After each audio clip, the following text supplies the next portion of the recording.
Dobrý den, dnes vám řeknu něco o speciální pedagogice.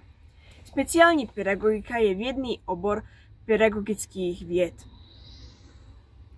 Zahrnuje principy obecné pedagogiky, základní znalosti funkcí lidského těla, včetně psychických funkcí. Rozsah působení je velmi široký, jak z hlediska cílových skupin, tak z hlediska věkových skupin. Působení zahrnuje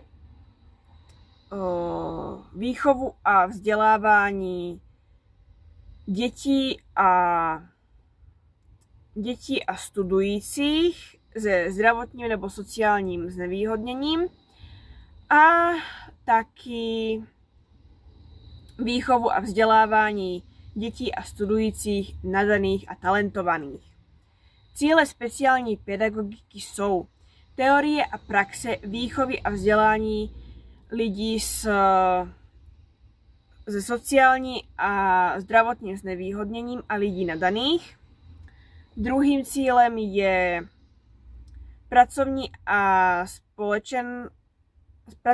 a společenské uplatnění lidí nadaných a lidí se sociálním a zdravotním znevýhodněním. A třetím cílem je řešení výzkumných témat oboru. Pojem speciální pedagogika se často používá ve dvojsmyslném tvaru. V širším kontextu se používá k označení každé pedagogiky vzhledem k pedagogice obecné, která se však zabývá jenom buď to věkem nebo předmětem. V užším kontextu je pojem užíván jako věda o zákonitostech výchovy a vzdělávání člověka od narození po stáří, který kvůli buď to znevýhodnění nebo talentu potřebuje odpovídající výchovně vzdělávací přístupy a prostředky.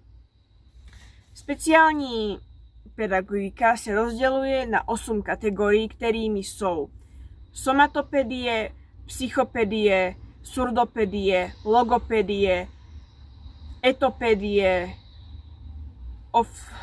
oftalmopedie, specifické poruchy učení a speciální pedagogika se zaměřením na žáky nadané.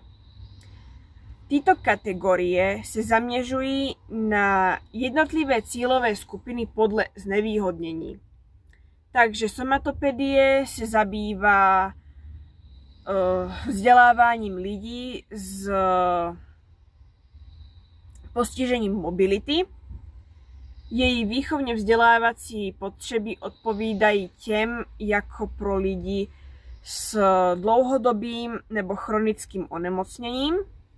Psychopedie se zabývá vzděláváním lidí s postižením v oblasti mentálních funkcí.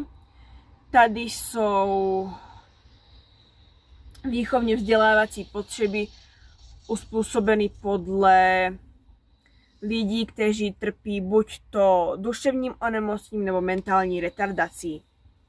Surdopedie je zaměřena na vzdělávání lidí postiženými kteří mají postižené sluchové funkce. Její výchovně vzdělávací potřeby odpovídají potřebám lidí nedoslýchavých, ohluchlých nebo neslyšících. Logopedie je zaměřena na vzdělávání lidí s postižením v oblasti komunikačních schopností. Výchovně vzdělávací potřeby logopedie jsou uspůsobeny stejně jako lidem se širokou škálou komunikačních poruch. Oftalmopedie se zabývá vzděláváním lidí se zrakovým postižením. U oftalmopedie jsou výchovně vzdělávací potřeby vytvořený tak, jako pro lidi s slabozrakostí, nevidomostí nebo pro lidi s dalšími zrakovými poruchami.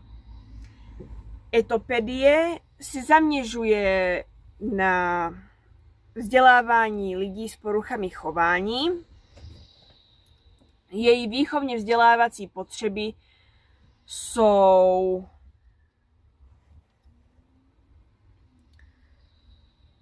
stejné jako pro lidi disociální, asociální a disociálním, asociálním a antisociálním chováním. Etopedie se rovněž zabývá vzděláváním lidí, kteří trpí kombinací více typů zdravotních znevýhodnění.